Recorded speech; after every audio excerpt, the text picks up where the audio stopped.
আসসালামু আলাইকুম। আজকে আমি রান্না করব কলা গাছের বুগুলি অথবা থোড় দিয়ে চিংড়ি মাছ। একটা ফ্রাই প্যানে আমি তেল গরম করে তাতে কিছুটা চিংড়ি মাছ আর পরিমাণ মতো হলুদ লবণ দিয়ে কিছুক্ষণ ভেজে নিব।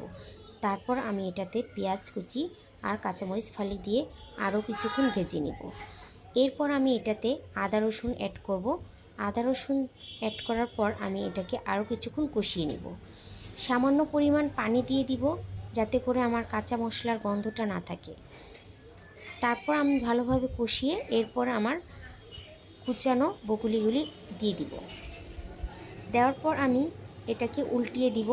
উল্টানোর পর আমি কিছুক্ষণ ঢাকনা দিয়ে ঢেকে রান্না করব।